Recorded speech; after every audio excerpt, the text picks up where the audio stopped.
Final Fantasy is one of the most important RPG series out there.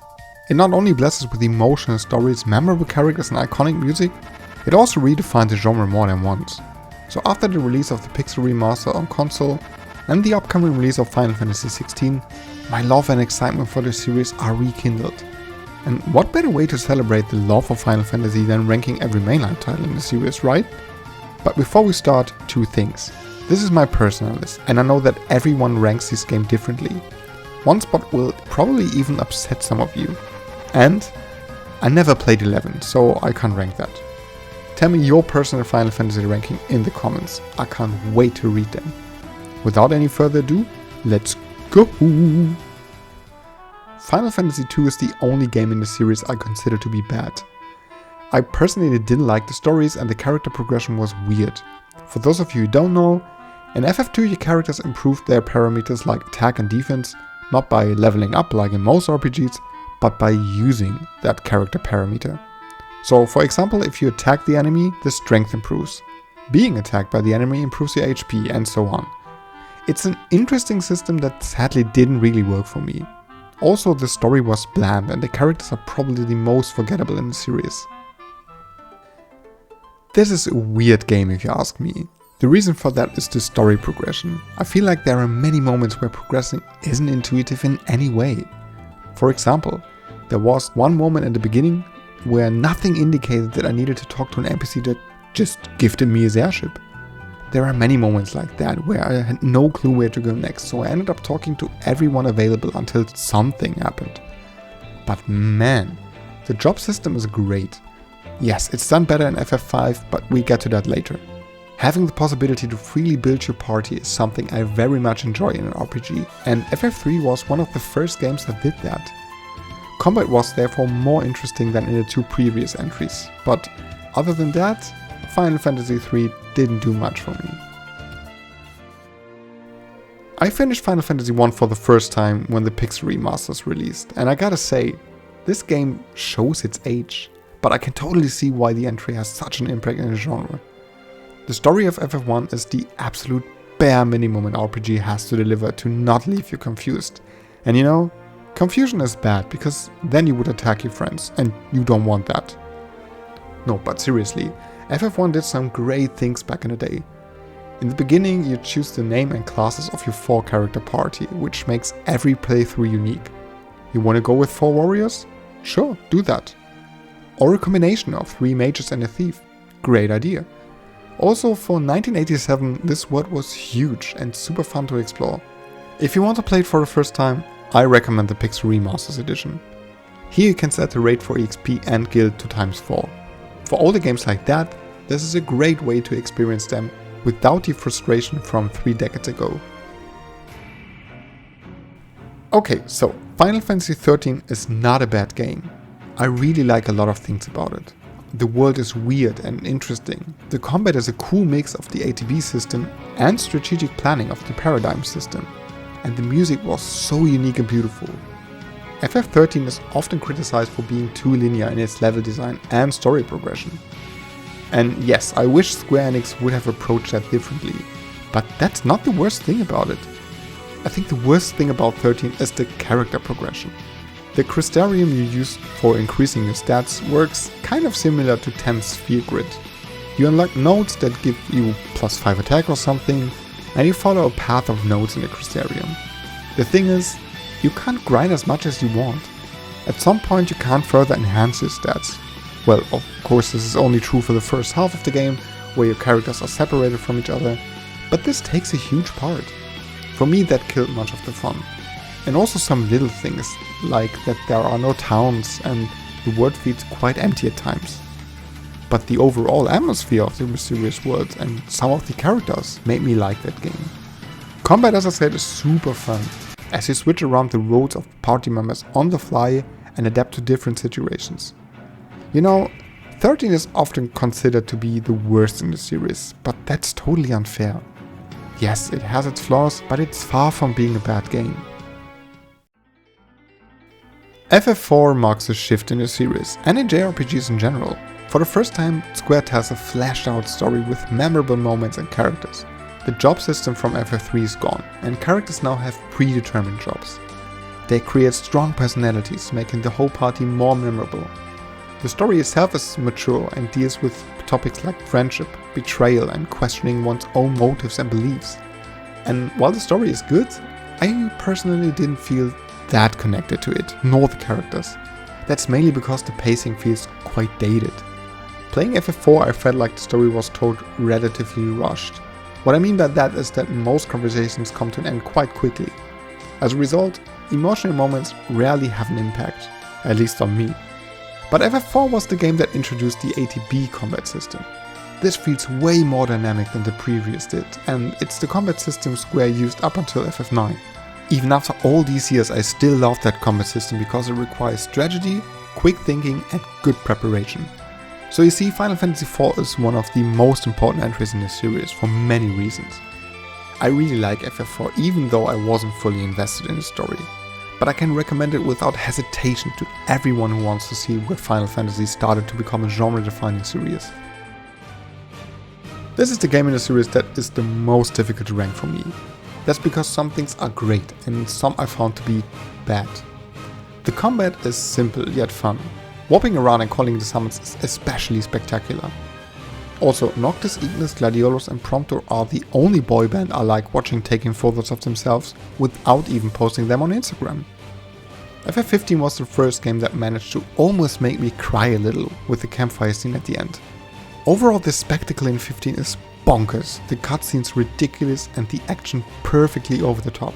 On the other hand, the story was short, mostly boring and forgettable. The open world was empty, tedious and did nothing for my sense of exploration. So ultimately I was mostly bored between combat and cutscenes and only enjoyed FF15 while I was in combat or saw a summon destroying some things. Oh, except driving around the car. That was surprisingly fun for me. That all may sound a bit negative, but it's not that bad. After all, this takes the 9th spot on my list. The positive aspects outweigh the negative ones by a mile. I think sometimes I remember 15 worse than it actually was because of all the DLC shit going on. This is probably one of the most unique Final Fantasies because Square Enix stepped away from so many things that are common in Final Fantasy. For example, completely different summons than in 11 previous entries, or the MMO-like combat that heavily relies on the gambit system. I personally like the changes because it felt like a breath of fresh air. We also got an interesting and vast world that is fun to explore because it's packed with secrets to find and optional stuff to do. It's rich, filled with diverse landscapes, unique cultures and fascinating lore. There are a bunch of optional summons to acquire and a ton of monster slaying side missions that were all exciting to complete. The gambit system is a bit irritating at first, but unlike many, I never felt like the combat got too easy. Maybe that's because I always stick to controlling one character myself. The biggest gripe I have with 12 is the cast. Both Thea and Fran are interesting characters with depth, but all the others are just boring individuals without any personality. Considering that the story is rather complex with all its political themes, putting a cast like that into the game just doesn't work for me. They feel very much out of place. Okay, so this is what I meant at the beginning of the video. Ranking FF6 on the 7th spot seems like a straight up stupid thing to do. But I'll try to explain. Final Fantasy VI is an incredibly good game. Every character has its own motivations and well-written personality. Combat is as exciting as it can get on the SNES, because every party member comes with a unique mechanic. The story was great, especially the twist halfway through caught me off guard. And the music is just phenomenal. But as much as I love all that, there are things that just bothered me. For me, Final Fantasy VI separated party members way too often. And the first time I thought, okay, this is it, the adventure is about to begin. The plot twist simply scattered all characters over the whole world map. As you try to find them all, the story takes too much of a break from me and struggles to evolve.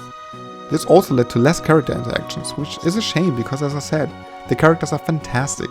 Also, Kefka is not that great of a villain as many people say he is.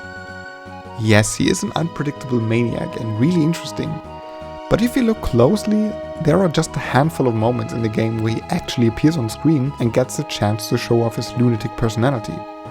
He is memorable for sure, but I never felt connected to him or his motivations. That all being said, Final Fantasy VI is still an extremely good game. Combat, characters, music and the world are wonderful, and that is way more important than the two things I don't like about it. Final Fantasy VI will always be the pinnacle of pixel RPGs. I played FF9 for the first time around 3 years ago, so I was quite late to the party. And what can I say, there just simply isn't anything to complain about FF9. Okay, I personally wasn't a fan of the trance mechanic, and Tetramaster isn't as good as Trip It Right, but these aren't complaints. FF9 went back to the roots of the series and brought back a medieval setting, which is designed beautifully. The world of 9 is full of mystery, joyfully weird things and wonders to discover. The cast is one of the most memorable in the series because it's filled with characters that are funny, deal with serious issues like identity, and have an awesome chemistry.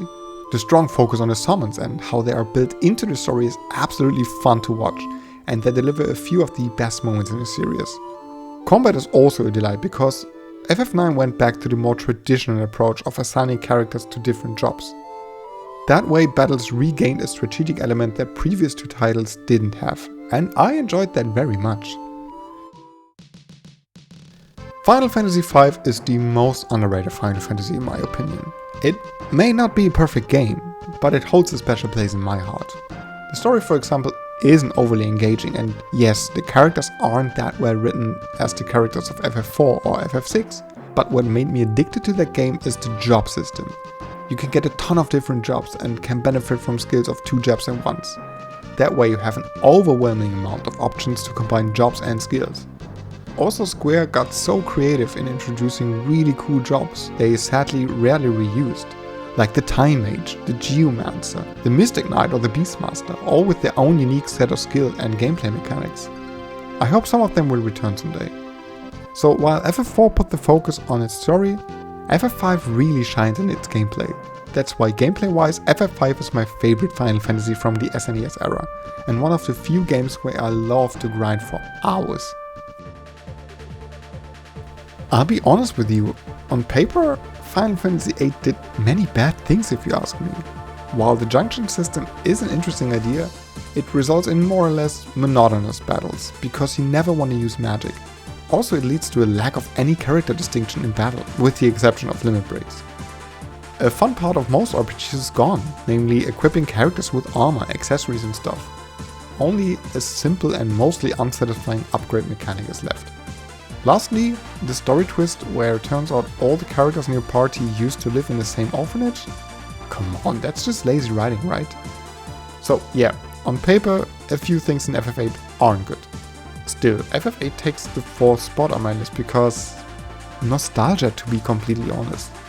FF8 was the first game I ever got for Christmas, and I remember walking around the house for weeks as an 8-year-old, singing the same song I created just out of excitement. Final Fantasy VIII with its story, world and music just takes me back to a place that makes me really happy. I love the whole chemistry between Rinoa and Squall, the emotional subplot with Laguna and the sci-fi aesthetic. FF8 has its flaws, but I can easily look past them for how the game has an emotional impact on me. Okay, the top 3 were really easy to assemble, and it starts with Final Fantasy X. This is one of my most replayed Final Fantasy games. I love pretty much everything about it. Except the Chocobo minigame, but we don't talk about that here. The story of 10 is one of the most engaging and emotional stories Square has ever told in my opinion. Most people who played this will agree that the ending is just... man, it's just so sad. The journey Yuna, Tidus and all the other memorable characters experience is full of epic moments, devastating events and beautiful character interactions. No, not this one. The world of 10 is designed so creatively mysterious and you can feel the threat of sin constantly. The ATB combat system is replaced with the CTB combat system. Here you can take all the time you need and can see whose turn is next. I always loved that because Square really wanted you to come up with a good strategy. Especially the bosses in the late game require you to be well prepared and plan ahead your actions. Also, for me Final Fantasy X has one of the best video game soundtracks ever made. Overall, this game is a beautiful piece of art that I will always come back to for the rest of my life. I think this is easily one of the best RPGs of all time. The experience I had with Final Fantasy XIV so far can only be described as absolutely phenomenal. While this is an MMORPG, it has one of the best stories in the whole series, which can mostly be enjoyed as a solo player. It's true that it takes a while to really pick up the pace, but it will be worth your time. The story is way more emotional and engaging than I ever thought it would be when I started the game. The journey I had with my Warrior of Light is simply unforgettable, and I don't regret any of my over 1500 hours I spent in Eorzea. The absolute best thing about Final Fantasy for me are the dungeons, trials and raids. There are so many well-designed boss battles and mechanics that range from super easy to understand in the early game to perfectly challenging in the later expansions. Defeating a boss on the higher difficulties has to be one of the most satisfying things I ever did in a video game. Also, most of the battles are presented in an epic way, and I will never get enough of some of the over-the-top cutscenes during a boss fight. But I can't talk about FF14 without mentioning the incredible soundtrack. Masayoshi Soken doesn't get as much attention as he deserves for creating hundreds of masterpieces. Honestly, go listen to a few of his tracks, it will be worth it. For me, Final Fantasy XIV is the best MMORPG, a masterpiece of an RPG, and my second favorite game. Not only in the series, but in all of video games. Which brings us to... Honestly, what is left to say about Final Fantasy VII that hasn't already been said? It's a genre-defining game for a reason. It tells a complex and mature story that evolves from big topics like environmental destruction to even bigger topics like environmental destruction, but bigger, if you know what I mean. The story has one of the most iconic plot twists in the genre and one of the most surprising and emotional moments in all of video games. Something I can't wait to destroy me again and make me cry like a little baby as soon as Final Fantasy VII Rebirth comes out. Yay! But not only is the story my favorite in the series, the cast of characters is too. They all have their own interesting backstory, well-written personalities and great moments.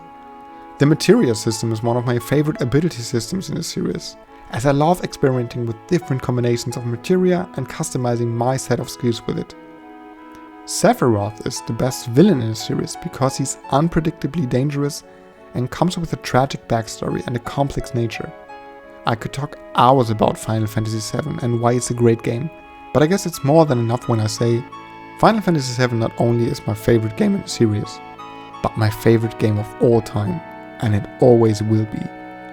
Thanks so much for watching. If you enjoyed my video, please consider subscribing so you don't miss out on the next video like that. Have a nice day, and I'll see you in the next video.